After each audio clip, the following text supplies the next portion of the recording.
Tak tengok.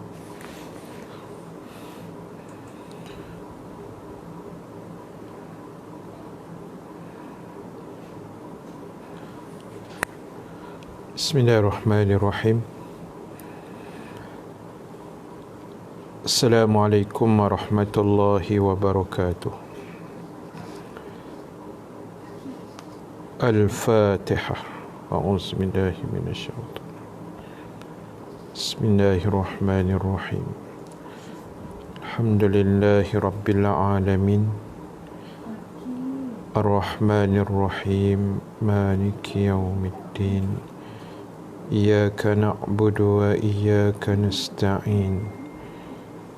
Ihdinas siratal mustaqim. Siratal ladzina an'amta 'alaihim ghairil maghdubi 'alaihim waladdallin. Amin. Alhamdulillahi rabbil alamin. Wal 'aqibatu lil muttaqin. Wala 'udwana illa 'alal zalimin.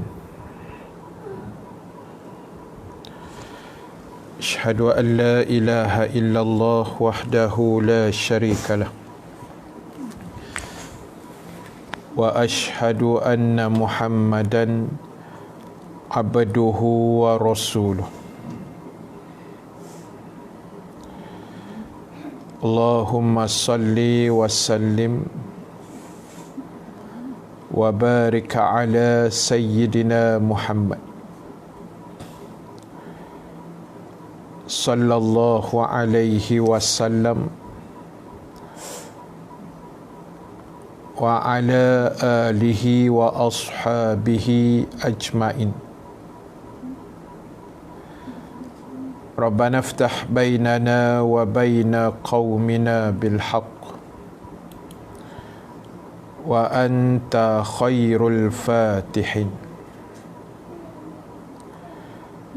Wa sayakfikahumullah wa huwas samiul alim. Amma ba'd. Muslimin dan muslimat, sahabat-sahabat yang dirahmati Allah Subhanahu wa taala sekalian. Alhamdulillah ta'ala, kita memanjatkan kesyukuran kepada Allah Subhanahu wa ta'ala dengan keizinan daripadanya kita dapat sama-sama berhimpun sekali lagi pada pagi ini, pada hari Sabtu 17 hari bulan Sya'ban. Bermaksud kurang lebih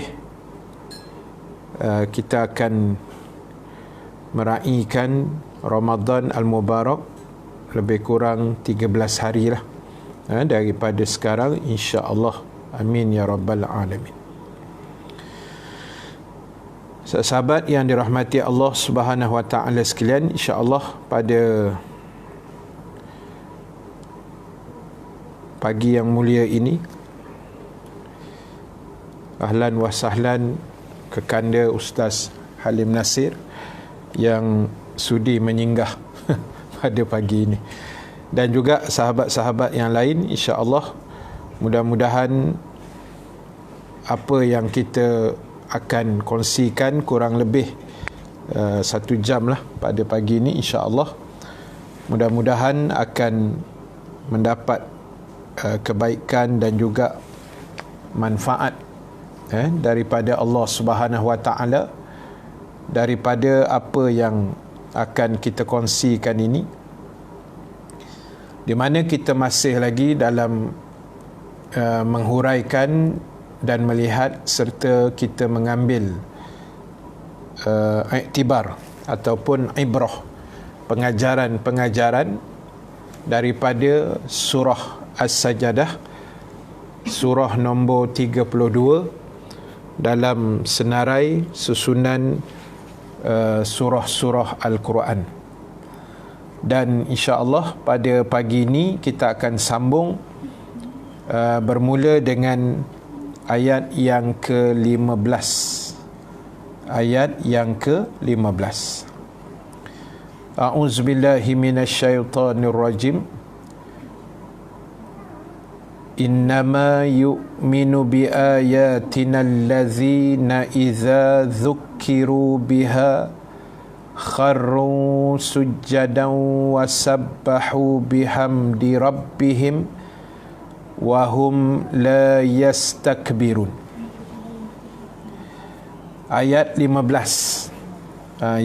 Yang mana dalam ayat ini bila kita baca, yang biasa dibaca oleh tuan-tuan imam pagi Jumaat subuh lah, selalunya begitu kan, maka mereka akan buat sujud sajadah.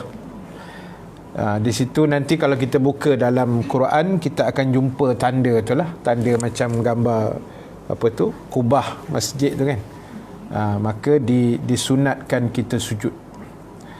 Dipanggil antara ayat-ayat sujud lah.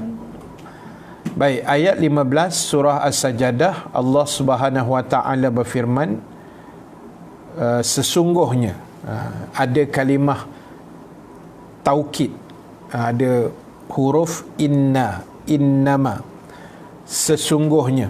Itu ayat, kalau kita belajar dalam bahasa Arab, itu ayat taukid, maknanya menguatkan ayat yang selepas itu.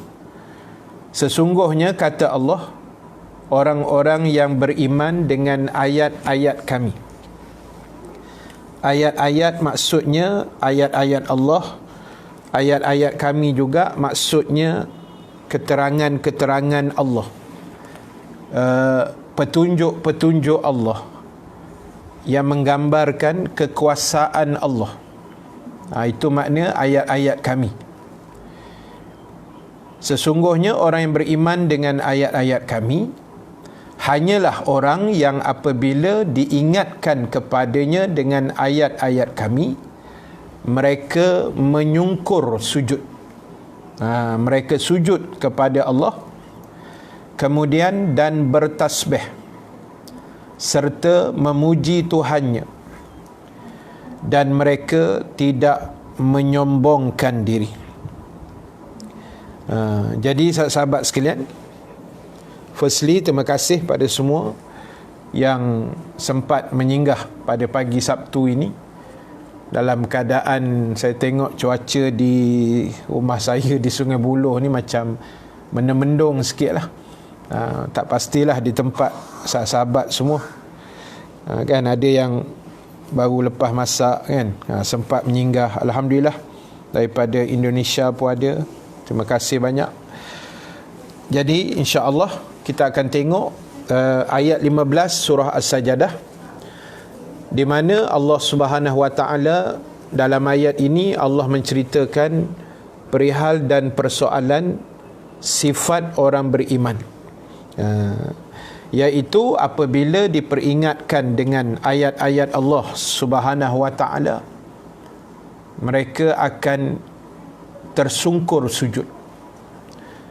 Maknanya, sahabat sekalian, orang beriman ni bila dia dengar ayat-ayat Allah, dia boleh menghayati ayat-ayat Allah, dia boleh tengok dan nampak kebesaran-kebesaran yang Allah ciptakan, yang ada di sekeliling kita. Seperti mana Allah sebut dalam Quran, tak payah kita tengok yang jauh dah, kita tengok planet-planet, bulan, bintang, matahari, cakrawala yang sangat luas. Tapi Allah kata, wa fi anfusikum afala tubsirun, dan dalam diri kamu wahai Allah, dalam diri kamu, Allah kata, tidakkah kamu melihat? Dalam diri kamu, tidakkah kamu melihat? Sebab Allah buat kita di sini ada tanda-tanda kehebatan yang Allah cipta antara manusia sebagai makhluk dengan makhluk-makhluk yang lain. Jadi orang yang boleh memikirkan kebesaran Allah, ayat-ayat Allah, mereka akan sujud kepada Allah. Sujud dalam erti kata merendah diri. Mereka akan jadi orang yang tawadhu', orang yang merendahkan diri di hadapan Allah, orang yang sangat beradab dengan manusia yang lain. Ini dipanggil sifat orang yang beriman. Jadi sebab itulah sahabat yang dirahmati Allah Subhanahu wa taala sekalian, bukan sahaja mereka sujud, Allah sebut tadi mereka juga bertasbih, memuji-muji Allah, mengucapkan tasbih, subhanallah, walhamdulillah, tahmid, wala ilaha illallah, tahlil, wallahu akbar, takbir. Kan 4 kalimah yang biasa kita wirid. Subhanallah, walhamdulillah, wala ilaha illallah, wallahu akbar. Jadi sahabat yang dirahmati Allah sekalian, dalam perjalanan hidup kita hari ini sebagai orang-orang beriman, dari sudut memuji Allah, membesarkan Allah, mengingati Allah, apa lagi, mengagung-agungkan Allah, ini benda yang kita kena buat. Tambah dalam PKP yang sudah diumumkan disambung fasa yang ketiga, iaitu sehingga 28 hari bulan April lah. Maknanya kita dah masa tu dah 4-5 hari puasa kan.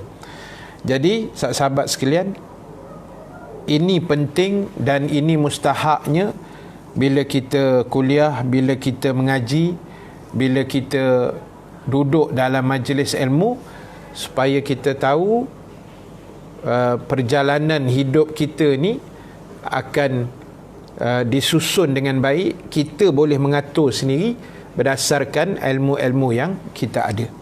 Sebab itu disebutkan tadi, orang-orang yang beriman mereka juga bertasbih, memuji-muji Allah Subhanahu wa taala, dan yang lebih penting mereka tidak menyombongkan diri. Mereka tidak menyombongkan diri.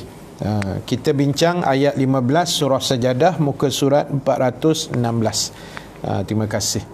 Baik, sahabat yang dirahmati Allah sekalian, antara sifat orang beriman tidak sombong diri, tidak menyombongkan diri. Sombong ni apa? Sombong ni orang Melayu dia punya kategori sombong tu lain sikit. Kan? Kategori sombong dia bila tegur tak jawab. Sombong lah. Kan? Bila berselisih telaga bahu buat dono je, buat dono. Buat tak tahu je kan. Dia ni sombong Pak Haji. Contoh. Itu sombong definisi Melayu. Kita cuba tengok sombong pada pandangan agama, sombong pada sudut agama, sombong pada sudut Islam, berdasarkan hadis Rasulullah sallallahu alaihi wasallam, al-kibru batarul haqq wa ghamtun nas. Nabi kata sombong itu ada 2 kriteria, ada 2 sifat, ada 2 ciri. Dalam Islam yang dikatakan sombong, dia ada 2. So siapa yang ada 2 ni, mudah-mudahan saya, tuan-tuan, ibu-ibu semua yang menonton ni tak adalah, kan? Kita harap dijauhkan Allah daripada sifat kesombongan ini. Terima kasih Kak Tun yang sudi menonton juga pada pagi ini. Orang kuat Muslimat Al-Falah Subanjaya. Baik, yang pertama Nabi kata batarul haq. Orang yang sombong dalam agama ialah siapa-siapa saja yang menolak kebenaran. siapa-siapa saja dalam hidup yang dia mengaku Islam tapi dia tolak kebenaran, maka Nabi kata itulah orang sombong. Nampak? Bukan tegur tak jawab sombong, itu Melayu punya definisi. Islam punya definisi orang sombong yang pertama Nabi kata batarul haq, orang yang tolak kebenaran. Apa dia kebenaran? Allah Ta'ala sebut dalam Quran, wa qulil haqqu mir rabbikum. Itulah kebenaran. Allah kata, wahai Muhammad, tolong bagi tahu pada manusia, al haqqu mir rabbikum. Yang dinamakan al-haq, yang dimaksudkan kebenaran itu ialah apa sahaja yang datang dari Tuhan kamu. Apa saja yang datang daripada Tuhan kamu, apa saja yang datang daripada Allah, itu nama dia al-haq, itu nama dia kebenaran. Baik, apa yang datang daripada Allah? Yang pertama Quran. Yang pertama Quran. Yang kedua nabi-nabi. Nabi-nabi yang Allah kirim, ada riwayat sebut 124,000 orang nabi.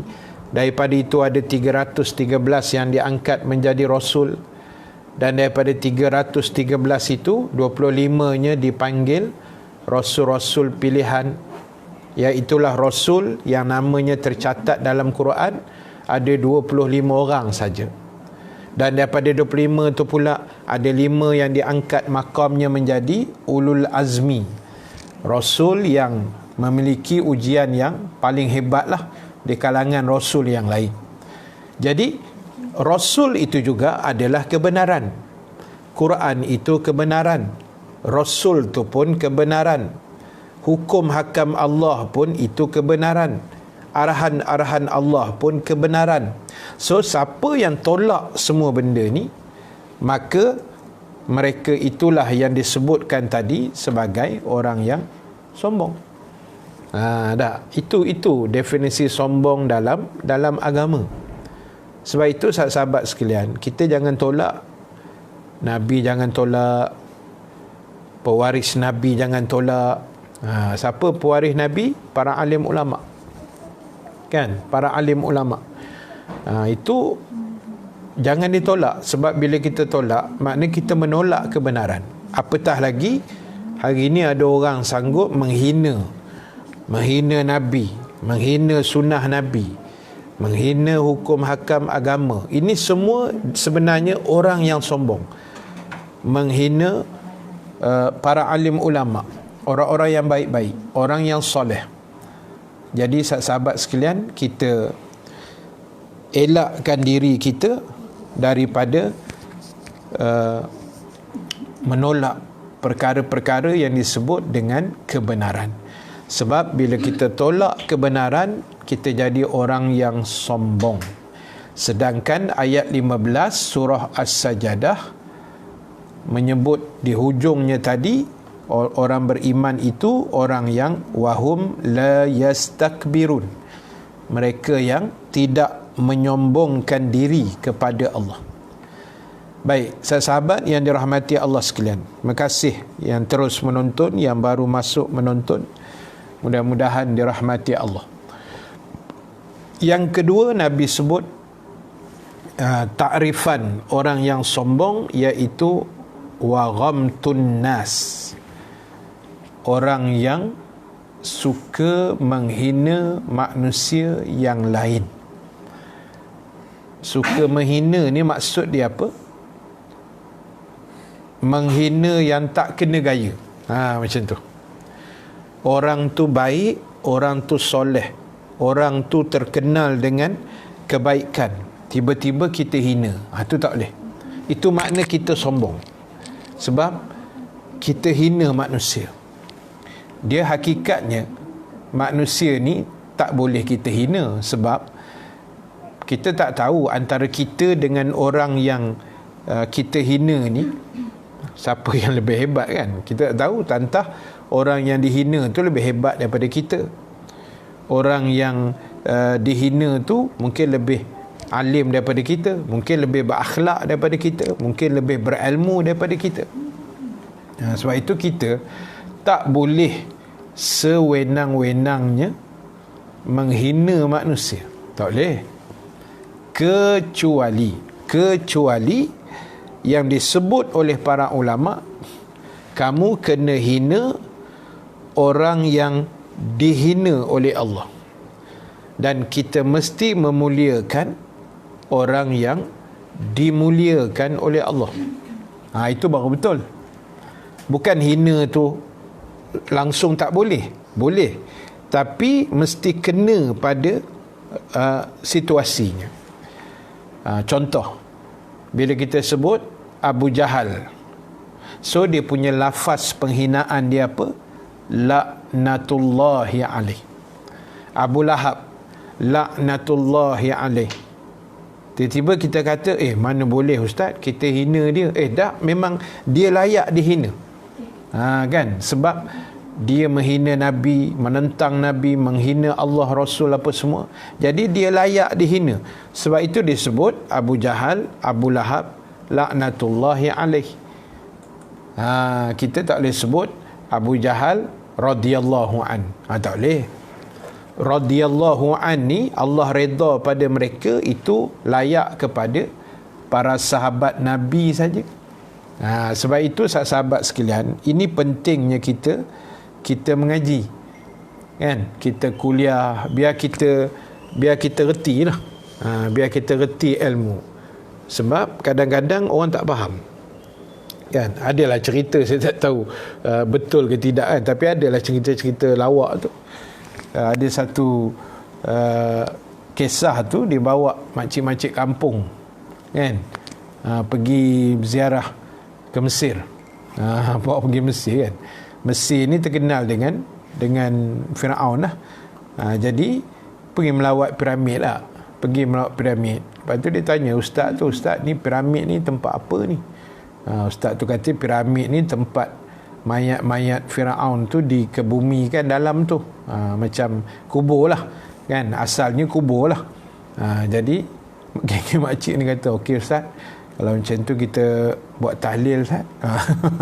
Kan, huru-hara kau buat tahlil kat Firaun lah. Tapi tak salah, Firaun tu dipanggil laknatullah, orang yang atau makhluk yang dilaknat oleh Allah. Kan, jadi yang mana kena hina, kita hina lah. Yang mana disanjung, dimuliakan, kita kena muliakan. Kita tak boleh buat terbalik, kan, memuliakan orang yang dihina oleh Allah atau menghina orang yang dimuliakan oleh Allah. Tak boleh. Kita kena buat ikut aturan. Menghina orang yang dihina Allah, itu boleh. Memuliakan orang yang dimuliakan Allah, nabi-nabi, orang baik-baik, orang soleh, ulama-ulama, ini orang yang Allah Ta'ala muliakan. Jadi tak usah kita buat terbalik-terbalik ke apa benda. Itu nanti akan meletakkan diri kita menjadi manusia yang sombong. Terima kasih Kak Tun, tolong catat nota tu. Betul lah tu, kan? Abu Jahal, Abu Lahab, Utbah, Syaibah bin Rabi'ah, kan, geng-geng hak jahat zaman Nabi tu, termasuklah Namrud zaman Nabi Ibrahim dan sebagainya, Korun. Ini semua manusia yang layak dihina sebab mereka menghina Allah, mereka menghina Rasul, dan mereka menghina orang-orang yang beriman pada masa itu. Baik, sahabat yang dirahmati Allah, terima kasih kerana masih setia dengan rancangan kita pada pagi ini, dan teruskan share,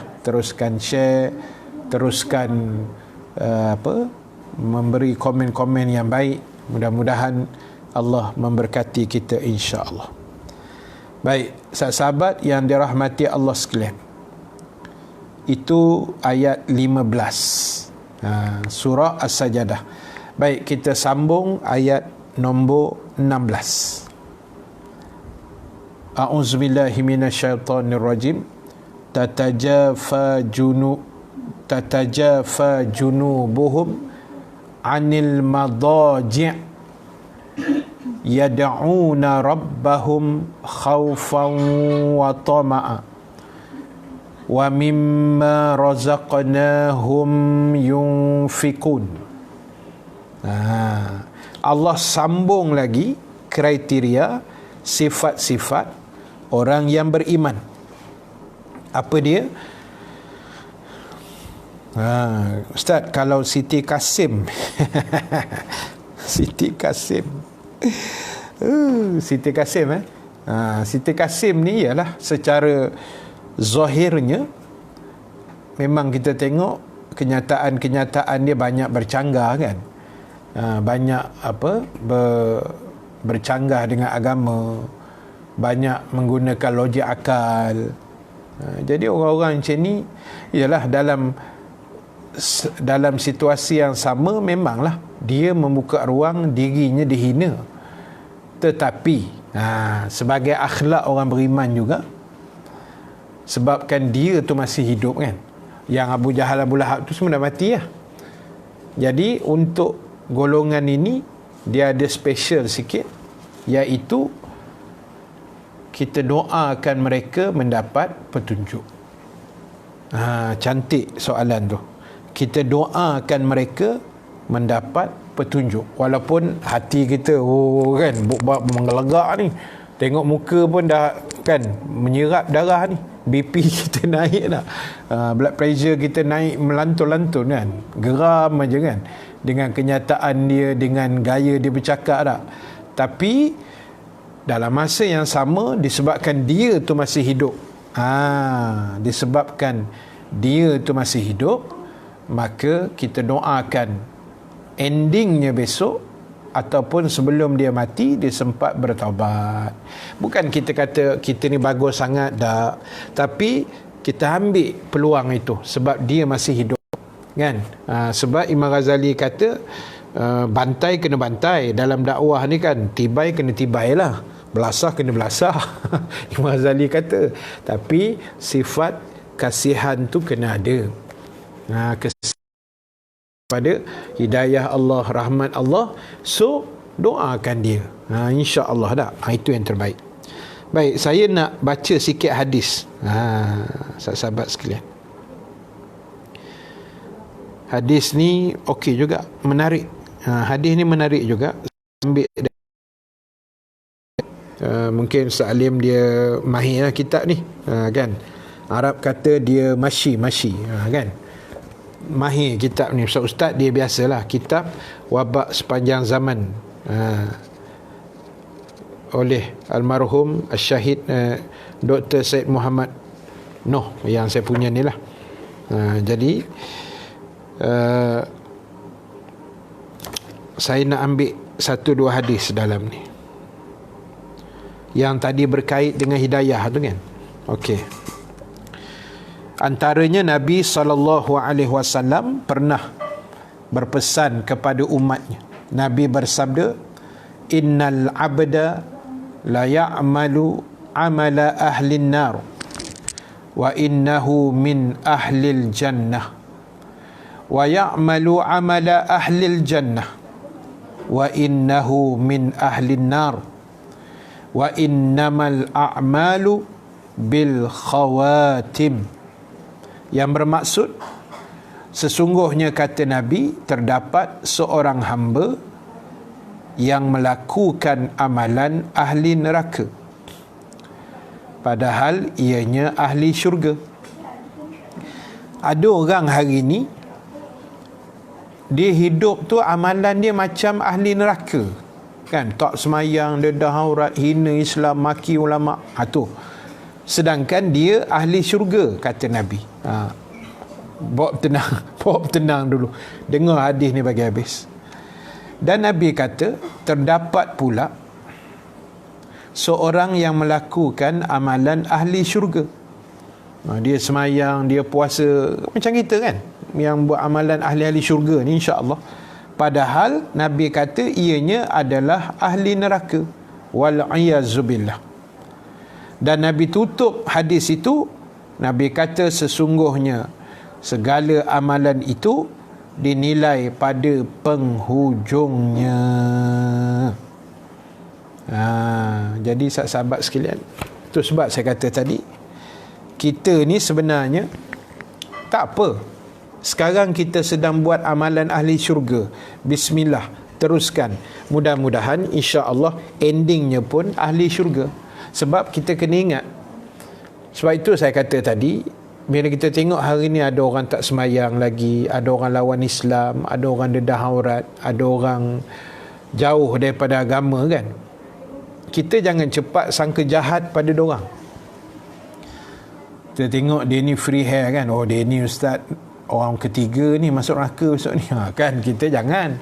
Sebab kita tak tahu penamat usia dia, ending dia, entah ke sebelum mati dia sempat bertaubat, sebelum mati dia sempat minta ampun dengan Allah, dia bersungguh, dia menyesal. Kan saya cerita dah sehari dulu lepas kan, ramai kawan-kawan kami yang kami jumpa, anak-anak murid yang maknanya daripada jahiliah tu dia berubah. Saya nak cerita satu cerita. Ini pengalaman Ustaz Halim Nasir, abang saya kenal, Ustaz Saliuddin pun kenal, anak murid kami. Ada satu abang ni, tapi dia meninggal dah lah. Dulu dia kerja di kelab malam. Kelab malam bang. Dia kerja bancuh arak. Dia ni sangat expert dalam kerja bancuh minuman keras. Kerja pub kan, kelab malam. Sampai dia pernah tanya pada kami, dia kata, Ustaz pernah minum arak? Oh, soalan kan. Saya kata, bang, agak-agak soalan tu kan, Ustaz ni. Kan. Dia kata, tak adalah bang, mana pernah kita minum arak ni kan. Kencing setan tu. Setan tak minum air kencing tu kan. Orang pula yang minum. Jadi dia kata, Ustaz, saya dulu kerja saya tukang bancuh arak Ustaz. Saya punya expert dalam bancuh arak ni. Saya boleh adjust timing mabuk tu. Jangan main-main tu. Memang expert gila kan. Katalah customer datang Ustaz. Datang seorang customer. Saya tanya dia, you nak minum apa? Dia pun sebutlah nama-nama mangkuk ayun punya arak tu kan. Saya pun tak tahulah jenis apa. Lepas tu saya akan tanya pada customer Ustaz. Saya kata, you nak minum terus mabuk sekarang, atau you nak minum nanti balik pukul 5.30 pagi, you masuk teksi, you masuk kereta, you mabuk, you nak mana satu? Oh, punya terror tu sampai dia boleh adjust timing mabuk. Kan. Lepas tu tak semayang tidak, apa tidak. Sampai kawan dia ajak dia qiyamul lail, dia tanya apa binatang qiyamul lail tu, dia tak tahu. Kesian. Sehinggalah satu hari, masa tu dia dah pindah kerja lain lah. Dia kerja di satu perbankan. Pihak bank dia buat qiyam. Tu kawan dia ajak tu, dia kata, jom kita pergi qiyamul lail. Dia pun tak tahu apa binatang qiyamul lail tu kan. Dia tak tahu. Memang jahil sungguh. Akhirnya dia pergi juga. Dia kata, Ustaz, saya pergi tapi saya tidur Ustaz. Orang semayang, saya tak tahu apa benda, saya tidur. Tapi Ustaz, lepas tu ada satu kuliah subuh Ustaz. Saya bangun, saya dengar kuliah subuh tu. Kuliah subuh tu, sahabat tahu siapa yang bagi kuliah? Almarhum Tuan Guru Ni Abdul Aziz. Allahu Akbar. Rindu pula rasa kan. Jadi saya dengar Ustaz, masa itu hati saya Allah ketuk. Kan. Saya dengar, saya terus berubah Ustaz. Saya terus jadi satu macam. Ialah ini keberkatan ulama kan. Kita tak tahu keberkatan para alim ulama. Dan akhirnya Ustaz, di situ saya mula berubah. Di situ saya mula berubah. Dan akhirnya anak murid kami ni kan, amin ya rabbal alamin. Salim, terima kasih doa untuk sahabat kita tu, anak murid kita tu, baik orang dia kan. Akhirnya dia berubah dan dia solat 5 waktu tak tinggal di masjid. Dan akhirnya dia lantik pula jadi AJK masjid. Tapi dah meninggal. 2-3 tahun lepas bang, meninggal lah 2-3 tahun lepas, macam tu lah saya rasa, ke 3-4 tahun lepas macam tu. Jadi mudah-mudahan Allah Ta'ala akan mengampunkanlah dosa-dosanya, amin ya rabbal alamin. Jadi tu saya kata, yang awal-awal manusia tengah buat sekarang ni, Allah akan tengok ending tu besok. Penamat kita tu macam mana, ending kita tu macam mana, itu Allah nak tengok. Sebab itu ada pandangan yang menyebut Allah tidak melihat hari lahir kita. Kan? Allah tak tengok hari lahir kita, tapi Allah akan tengok hari mati kita. Sebab apa Allah tak tengok hari lahir? Sebab hari lahir ni semua orang bersih kan, baby. Kullu mauludin yuladu alal fitrah. Setiap baby yang lahir itu putih bersih, fitrah, maknanya tak ada dosa, muslim, dia tak ada dosa. Jadi Allah tak tengok kita lahir daripada perut mak kita dulu, daripada perut muslim, non muslim ke Yahudi. Allah tak heran benda tu, sebab baby lahir kan memang tak ada apa, bersih, kain putih. Tapi ulama kata Allah akan tengok hari mati kita. Itu yang kita takut tu. Jadi sebab itulah sahabat sekalian, berdasarkan hadis Nabi tadi, ada orang hidupnya buat amalan syurga, buat amalan yang sangat baik, tiba-tiba ending nak mati dia berubah, dia twist sikit saja, dia buat dosa, dia na'udzubillah mensyirikkan Allah ke apa, tak sempat bertaubat dan sebagainya, akhirnya masuk neraka. Tak pasal-pasal dengan amalan baik yang dia pernah buat, tiba-tiba penamat dia, closing dia tak cantik, Allah tak redha tak, masuk neraka. Itu jangan main-main. Dan ramai orang yang awal-awal hidupnya wahara, macam saya cerita tadilah kan, tak semayang, kacau bilau, kelam kabut, melanggar perintah Allah, minum arak tu macam minum air sejuk kan. Tapi ujung dia bertaubat, Allah ambil dia masuk ke dalam syurga. Kita pun dah pernah dengar kisah orang yang bunuh 99 orang akhirnya masuk syurga kan, sampai 100 orang dia bunuh, akhirnya ke syurga juga. Jadi nak cerita ialah besar mana pun dosa yang manusia buat, maknanya besar lagi rahmat dan pengampunan Allah kepada kita. Itu yang kita kena fahamkan baik-baik. Baik, sahabat sekalian, sebelum saya sambung tadi yang ayat 16 tu, saya nak baca satu lagi hadis. Satu lagi hadis dalam kitab ni lah, Wabak Sepanjang Zaman. Antara satu berita gembira yang disampaikan oleh Rasulullah sallallahu alaihi wasallam, di mana Nabi pernah bersabda kepada kita, "Idza aradallahu bi'abdin khairan ista'malahu, qila kaifa yasta'miluhu, qala yuwaffiquhu li'amalin salih thumma yaqbiduhu alaih." Yang bermaksud, apabila Allah Ta'ala inginkan sesuatu kebaikan ke atas seorang hambanya, maknanya bila Nabi kata Allah nak satu benda baik berlaku pada hamba dia, Allah akan memberi dia tugas. Bila Allah nak satu benda baik berlaku atas kita, Allah bagi kita ni tugas. Lalu sahabat bertanya, apa benda yang tugas tu? Bagaimana Allah menugaskan pada kita? Itu soalan sahabat. Lalu baginda menjawab, iaitu Allah memberikan taufik kepadanya untuk melakukan amal-amal yang baik, amal-amal yang soleh. Lalu selepas itu Allah mengambil nyawanya. Nampak? Jadi sahabat sekalian, itu tugas kita sebenarnya. Tugas kita bila Allah bagi kita hidayah, Allah bagi kita petunjuk untuk buat benda yang baik, kita buatlah. Sebab itu tugas kita. Allah sayang kita, dia bagi tugas. Allah sayang, dia bagi tugas. Dan tugas tu apa? Tugas untuk kita buat amal yang soleh. Bila dah komplit, dah cantik amal soleh yang kita buat, Allah matikan kita dan dia masukkan kita ke dalam syurga Allah. Itu janji Rasulullah sallallahu alaihi wasallam. Jadi tugas kita sekarang ini, buatlah amal yang soleh.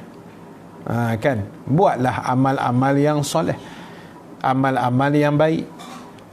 Terutama, ialah saya rasa dah banyak dah ustaz-ustaz pun bercakap benda yang sama kan. Musim-musim PKP apa semua ni, maknanya kita buatlah apa-apa yang patut. Solat berjamaah dengan keluarga, bacaan Quran jangan kita tinggalkan kan. Ni Ramadan dah dekat 13 hari lagi, insya-Allah panjang umur biiznillah. Maka kita buatlah apa yang terbaik kan. Suami-suami, isteri-isteri, anak-anak, zikrullah kan, semak kerja sekolah anak kan. Itu pun kalau Ustaz Alim mungkin cucu kot, semak cucu punya homework kan, ulang kaji. Macam anak saya pun sekolah pasti tu 5 tahun, kena semak juga bacaan hafazan surah-surah lazim dia, surah Al-Muluk. Surah Al-Muluk 5 tahun, tapi 2 ayat pertama je kan. Okey lah, pelan-pelan kayuh lah. Jadi banyak benda manfaat yang kita boleh buat kan. Infak, walaupun ramai yang orang kata tersangkut sumber pencarian, sumber pendapatan kan, tapi insya-Allah kita percaya rezeki Allah tu sangat luas. Allah akan bagi kita. Sebab setiap infak yang kita labur ni, dia tak akan rugi punya. Dia tak akan rugi, insya-Allah. Jadi inilah sebenarnya tanda sayang Allah pada kita. Dia bagi kita tugas. Dia bagi kita tugas. Tugasan dia ialah dia tunjuk kita jalan-jalan kebaikan, maka kita buat. Dan lepas tu Allah akan matikan kita. Yang kita tahu mati ni memang tak ada siapa boleh mengelak. Walaupun Namrud cuba pada zaman Nabi Ibrahim dulu, dia cuba untuk bersembunyi dalam tembok rumah batu lah kita kata tak, yang kalis angin, kalis bunyi, kalis air semua, tiba-tiba Allah hantar nyamuk aja kan, mati juga sudahnya. Jadi mati tu tak boleh elak, kan, tak boleh lari lah, kita tak boleh elak, dia akan datang. Cuma bagaimana persiapan kita menghadapi kematian itu. Jadi sebab itu berdasar hadis Nabi tadi, Nabi sebut Allah bagi kita tugas, dan tugasan kita ialah melakukan amal-amal yang soleh supaya kita akan ada ruang untuk masuk ke dalam syurga Allah Subhanahu wa taala. Baik, cuba kita habiskan sikit ayat ke-16. Baik, ayat 16 tu Allah sebut lambung mereka jauh dari tempat tidurnya. Ini sifat orang beriman. Lambung mereka jauh dari tempat tidur, maknanya ulama tafsir mereka rajin bangun malam. Yalah, lambung ni apa dia panggil? Pinggang ke ialah kita punya badan kan, rusuk pinggang macam itulah. Lambung mereka jauh dari tempat tidur. Maksud dia mereka rajin bangun qiyam. Qiyam ni sahabat sekalian, kita ni antara perkataan yang paling saya rasa fobia untuk kita dengar ialah qiyamul lail. Bismillahirrahmanirrahim.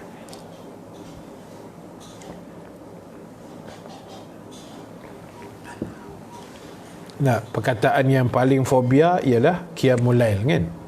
Bila dengar qiyamul lail ni rasa nak pitam pun ada, sebab kita membayang qiyamul lail ni pukul 4 pagi ya. Subuh pukul 6, qiyam pukul 4. Oi, 2 jam nak bertahan tu. Dia sebenarnya sahabat sekalian, qiyamul lail ni ialah sekarang ni macam subuh pukul apa? 6 2 minit kan. 6 2 3 minit macam itulah. Jadi pukul 5.30 kita bangun pun okey kan. Qiyam ni tak semestinya bangun semayang. Katalah kita terjaga pukul 5.30, lepas tu hujan lebat kat luar kan. Kita nak ambil semayang pun rasa satu macam punya bercinta kan. Sejuk ni, duduk je bersila atas katil tu. Kita baca ayat Quran pun boleh, berselawat pun boleh, zikrullah pun boleh, istighfar pun boleh. Itu pun qiyam juga, kata ulama. Qiyam tu tak semestinya semayang kan. Afdalnya semayang lah yang utama, tapi dah sejuk pagi tu kan, nak ambil semayang pun tak larat, duduk bersila atas katil, zikir atau buka handphone, baca ayat Quran apa yang ada, dan kemudian Allah, Ustaz Alim jangan buat melawak, main lambung pula. Main lambung Zizan lah kan, Abang Long Padil, tukang tarik kereta. Baik, apa tadi? Kacau Ustaz Alim ni. Apa tu? Qiyam kan. Tapi syaratnya duduklah, jangan sambil baring tu. Kalau baring tu kita berzikir 2-3 kali jari bergerak, syahid dah kan, masuk syurga terus dah. Itu cerita dia tu. Jadi maknanya sahabat sekalian, yang paling penting sekarang ni, setting dalam kepala kita, qiyamul lail tu bukanlah pukul 4 pagi kan. 5-10 minit sebelum bang subuh pun cantik kan. Dapat 2 rakaat yang Nabi kata mendapat pahala seperti dunia dan segala isinya kan. Besar tu fadilat solat sunat 2 rakaat sebelum subuh. Yang tu yang kita nak cuba rebut lah. Tambah dalam musim PKP ni kan, apa lagi yang kita nak buat? Orang kata makan tidur dah cukup lah kot tu. Cukup makan tidur ni rasa cukup dah kan. Menengok handphone pun rasa tak larat lah kot, sampai retak dah skrin telefon tu kan. TV pun tak apa yang nak ditengok pun tak tahu kan. Jadi maknanya banyak peluang kan. Kita tak boleh muhasabah diri, kita boleh settingkan. Kalau tak larat awal sikit, ambil lah 5-10 minit sebelum bang subuh. Lama-lama lajak sikit. Kita ada 2 minggu lagi nak menjelang Ramadan. Itu latihan lah. Itu latihan yang kita boleh cuba buat kan. Itu latihan yang kita boleh cuba buat. Jadi Allah sebut tadi bangun pukul 5. Muslimat memang kan, dia biasa bangun awal. Kami yang muslimin, wali-wali Allah ni dia biasa lewat sikit tak. Sebab kelebihan muslimat ni, telinga ni tu, dia dengar bunyi apa pun dia boleh jaga tak. Orang lelaki payah, dengar bunyi bom pun belum tentu lagi. Kan, dia punya makam syahid dia tinggi. Baik, nombor 16, ayat 16 tadi, kita habiskan sikit lagi. Lambung mereka jauh dari tempat tidurnya, lalu mereka berdoa kepada Tuhannya dengan rasa takut dan penuh pengharapan. Takut, rasa takut maknanya takut kepada azab Allah Subhanahu wa taala. Jangan buat main. Allah bila dia mengazab, macam saya sebut dah banyak kali, petik air sampai cabut pintu. Betul lah tu kan. Jadi Allah ni bila dia nak azab kita ni, jangan buat main sahabat sekalian. Kita ambil contoh lah pengajaran apa yang berlaku hari ni kan. Bila Allah hantar satu bentuk virus, coronavirus, yang di bawahnya ada COVID-19. Jadi azab lah tu. Azab lah kan. Azab lah sebab apa? Keluar rumah tak boleh. Kan azab tu. Apa tu, kereta ada, minyak murah, tak boleh isi pula. Kan, semalam minyak turun lagi kan. Hari ni saya tengok dah hampir RM1 berapa ke semalam ni. Memang murah gila lah. Daripada asalnya RM2.08 tu dah jadi RM1 berapa belas sen dah saya tengok. Kan, silap mau 2-3 minggu lagi RM1 ni. Kan? Tapi azab lah pasal ada kereta tapi tak boleh nak berjalan. Kan? Azab lah. ada tenaga, sihat, tapi tak boleh nak ke mana. Itu satu azab juga sebenarnya. Itu baru atas dunia dah. Cuba kita bayang kalau dalam neraka besok, wal'ayazubillah, yang disebut dengan api yang berwarna hitam, neraka itu gelap gelemat, Allahu Akbar, tak boleh tanggung kan, tak boleh nak menanggung kedahsyatan. Bila kata azab tu memang habislah kan. Jadi apa pun sahabat sekalian, Azura Niza Abu Samah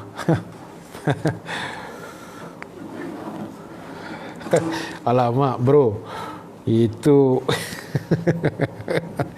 kenangan 3 beradik betul lah tu, mesti haji lah. Masing-masing lawan berdengkur, dah tidur satu bilik 3 beradik kan. Siapa yang tahu tak ustaz-ustaz? Azura Niza Abu Sama, sahabat satu sekolah dulu ni, classmate di Rawang ke Kuala Kubu, tak ingat. Rawang Kuala Kubu sekarang ni jadi pengetua kan, guru besar di Tanjung Malim, Slim River ke Tanjung Malim. Kunci jam 4.30, bangun dah, lepas tu matikan baring kan, konon-konon nak lajak 5 minit, tengok azan. Yang tu biasa dah tu Zura, selalu dah jadi kan. Kat Rusia Hashim, turun minyak tapi kereta dah 3 minggu tak jalan, samalah kan. Tapi enjin tu kena hidup-hidup juga kan, bawa-bawa lah pusing-pusing taman 3-4 hari sekali, bagi dia tak meragam nak. Tambah kalau kereta-kereta lama kan, kena dipanas-panas ke enjin tu. Okey, sweetie, terima kasih. Alright, InsyaAllah, terima kasih. Besok kita jumpa lagi lah. Okey, baik, kita pun nak habis dah ni, sikit lagi. Baik, so yang kata takut tadi apa? Takut bila dia berdoa, dia takut dengan azab Allah, takut mendapat kemurkaan Allah, takut dengan ancaman neraka Allah. Okey, SK Tanjung Malim, KKB, okey, KKB Kuala Kubu dah. Hebat pun jadi pengetua, guru besar SK Tanjung Malim. Banyak kali dah panggil saya tu, tapi tak sempat lagi nak pergi ceramah kat situ kan. InsyaAllah lah nanti kita atur lain. Baik, kita berdoa dengan perasaan khaufan, makna takut azab, takut Allah lempar kita dalam neraka, takut Allah murka dengan kita. Dan dalam masa yang sama, orang-orang beriman dia sentiasa berdoa kepada Allah Subhanahu Wa Taala wa tama'an, dengan penuh tamak, penuh pengharapan. Makna kita harapkan syurga Allah, kita mengharapkan rahmat Allah, kita mengharapkan Allah pandang kita dengan pandangan rahmat. Sebab itu penting sahabat sekalian, kita kena berdoa, minta pada Allah supaya setiap hari Allah Ta'ala ni dia tengok kita dengan rahmatnya. Ya, minta, ya Allah, kau pandanglah kami pada hari ini dengan pandangan rahmatmu dan pandangan keampunanmu. Janganlah kau memandang kami, ya Allah, dengan pandangan azab dan kemurkaanmu. Biar kita minta supaya Allah sentiasa tengok kita dengan pandangan rahmat dia. Apa untungnya bila Allah tengok kita dengan pandangan rahmat? Untung dia, Allah akan sayang pada kita, Allah akan makbulkan doa kita, Allah akan bagi kita kesihatan yang terbaik. Bila dia tengok kita dengan rahmat, hati kita jadi tenang kan, tak ada risau, gundah gelana. Walaupun ditambah 2 minggu lagi kan, memang kita dah jangka dah, dan silap-silap pun mau ditambah pula 2 minggu lagi selepas itu kan. Tapi insya-Allah kita tengok graf COVID di Malaysia ni nampak cantik lah. Banyak penurunan, yang discharge lebih ramai daripada kes yang baru kan. Dah 4 kali dah saya rasa yang discharge lebih banyak daripada pesakit yang baru, kes yang baru. Alhamdulillah. So yang penting sekarang ni rakyatlah kena patuh pada arahan pemerintah. Baik, yang terakhir sekali sahabat sekalian, sama-sama Zulkarnain Syahri ni orang kuat, CMB, bang, duit raya tak ada. Kan, orang kuat CMB. Kalau kita dah biasa bangun tahajud, kemudian kita rasa bersalah bila tak buat. Adakah kita buat kerana terpaksa atau kerana rela dan ikhlas? Betul lah. Maknanya ialah bila sesuatu yang sudah kita lazimi tu, walaupun benda tu sunat kan, macam tahajud, sembahyang hajat, etikaf, kita dah biasa. Tapi bila tak buat tu kadang rasa macam berdosa kan. Itu memang fitrah lah, perasaan. Benda sunat, tapi bila kita dah biasa buat, tiba-tiba tak buat, memang rasa ya Allah, rasa macam berdosa kan. Dia macam tu. Maknanya sifat tu bagus lah. Sifat tu satu sifat yang baik sebenarnya, sifat yang positif. Baik, mana tadi? Ayat 16. Hari ni canggih sikit, dah upgrade, pakai laptop kan. Senang nak rojok. Kadang tengok telefon ni halus sangat, tengok laptop besar sikit, mata pun dah tak apa nampak kan. Baik, akhir sekali Allah sebut ayat 16 itu, wa mimma razaqnahum yunfikun. Antara sifat orang-orang beriman ialah mereka menginfakkan sebahagian. Wa mimma maknanya sebahagian, bukan semua pun. Allah minta sebahagian saja. Sebahagian daripada harta, wang ringgit, aset, kekayaan, apa saja yang kita ada. Allah kata orang beriman dia akan infak, dia akan labur, dia akan belanja kan. Jadi sahabat sekalian, kita kena tengok-tengok juga jiran-jiran kita, kawan-kawan kita, adik-beradik kita kan, dalam musim-musim ni ada yang susah sebenarnya, kita tidak nafikan. Jadi mana ruang-ruang yang kita boleh cuba bantu, insya-Allah lah kita cuba yang terbaik. Dan kita ucap terima kasih juga kan, ramai NGO, pihak masjid, NGO di luar sana yang juga berkongsikan sumbangan dalam bentuk barangan dapur, dalam bentuk masakan yang dimasak untuk frontliner, macam yang Ustaz buat, dan banyaklah NGO lain kan. Alhamdulillah, maknanya tanggungjawab sosial tu ada. Ini sebenarnya sahabat memang akan akan mendatangkan pahala-pahala yang sangat besar. Ros biru ni geng Munawarah. Section 27 sambung lagi Ustaz, macam cepat je habis. Nak buat macam mana kan. Ustaz ni dia kuliah maksimum kadang boleh sambung, tapi saya sebenarnya kejap lagi ada sedikit urusan lain, akan ada meeting secara online. Wah kan. Jadi tu yang nak bekerja masa sikit ni pagi ni. Baik, so kena ingat sifat orang beriman, dia kena menginfakkan sebahagian, bukan semua pun kan. Allah minta sebahagian saja. Jadi mudah-mudahan kita cubalah dengan kekangan keuangan harta yang kita ada. Tapi saya tengok alhamdulillah masih ramai yang prihatin dan masih ramai yang menyumbang sebenarnya kan. Jadi itu sangat penting, kita sama-sama bantulah. Baik, itu yang boleh saya share sedikit pada pagi ini. Terima kasih banyak-banyak pada semua sahabat yang menonton, termasuk kekanda saya juga, Fadil Ustaz Halim Nasir. Ustaz Halim Nasir ni dia punya kuliah dia biasa malam. Saya dulu buat malam, lepas tu malam tu saya rasa macam kelang kabut sikit, saya tukar siang kan, pagi-pagi macam ni lah, tenang-tenang sikit, 10.30 pagi tiap-tiap hari lah, insya-Allah sepanjang musim Covid, sepanjang PKP ni lah, insya-Allah kan. Jadi terima kasih kepada semua yang menonton dari Malaysia, dari Singapura, dari Indonesia. Malam ni ada kuliah lagi Ustaz? Tak ada. Saya punya kuliah setakat ni siang saja, 10.30 pagi every day. Kan, kalau malam tu nasib-nasib lah, kalau ada memang bonus.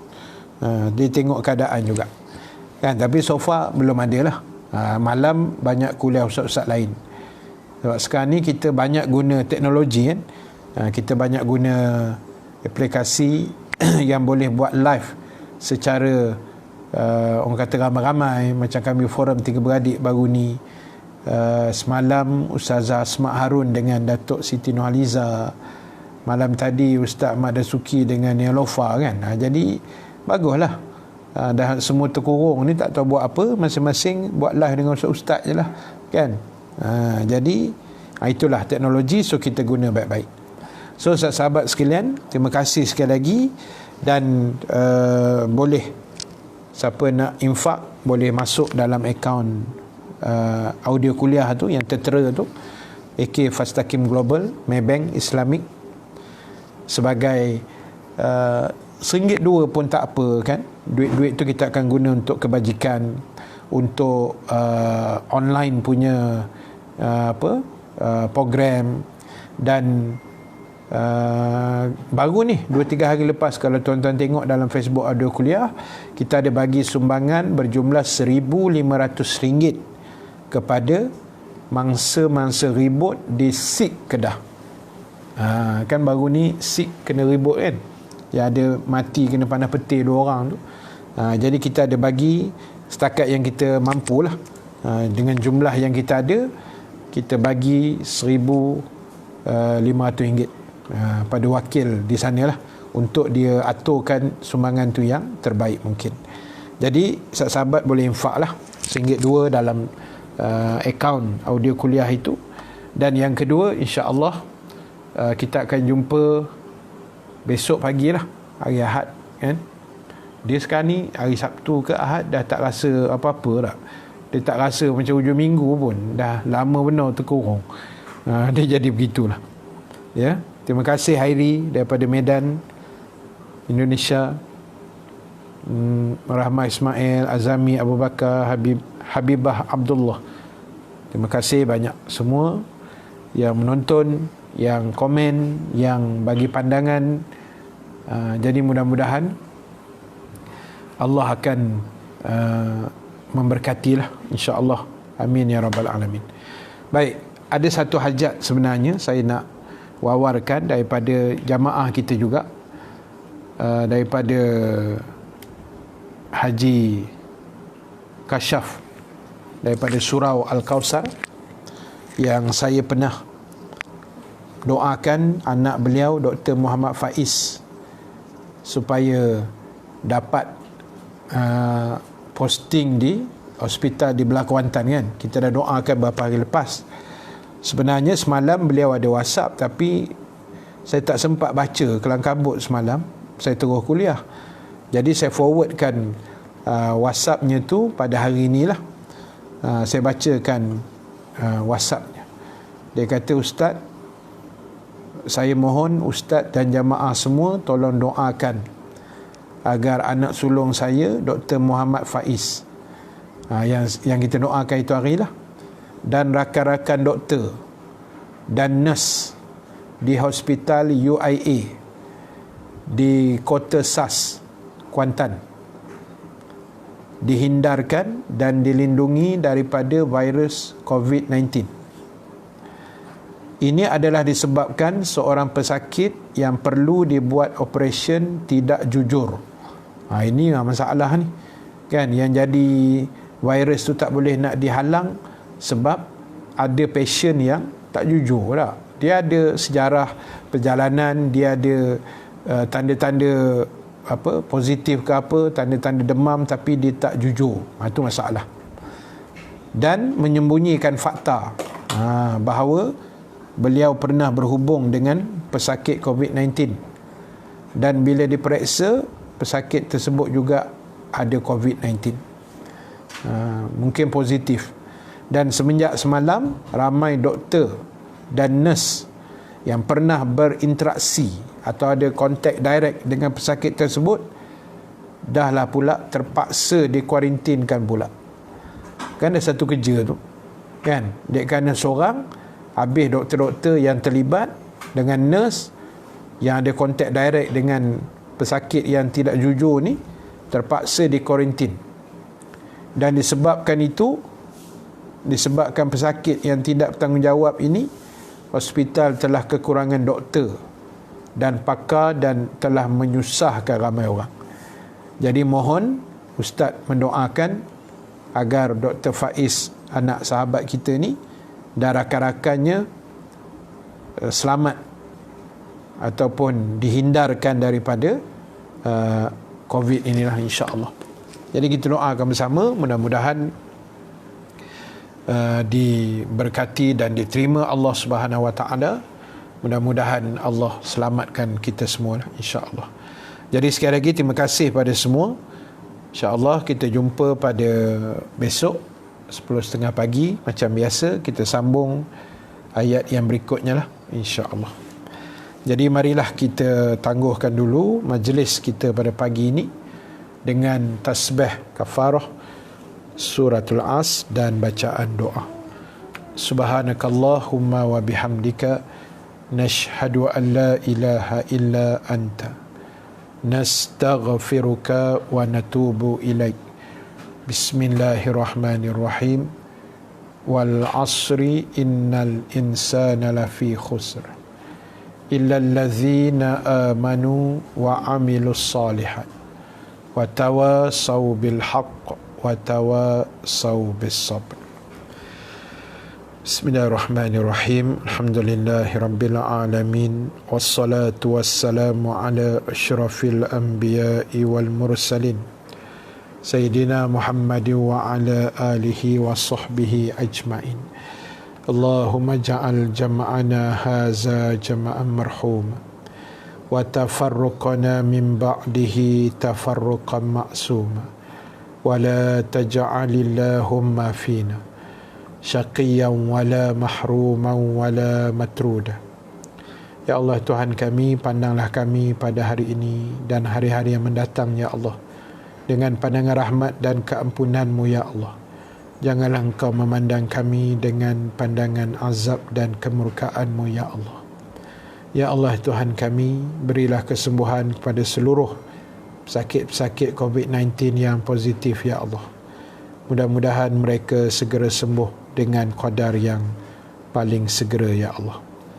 Ya Allah Tuhan kami memohon dan menadah tangan kepadamu, ya Allah, agar Engkau selamatkanlah seluruh para doktor, para nurse, kaki tangan hospital di UIA Kota SAS Kuantan, khususnya pada Dr. Muhammad Faiz dan tim-tim beliau, sahabat-sahabat doktor beliau. Mudah-mudahan Kau hindarkan mereka daripada wabak COVID-19 ini, ya Allah, dan Kau berikanlah keselamatan dan kesabaran pada mereka dalam melaksanakan tanggungjawab sebagai para doktor di sana, ya Allah.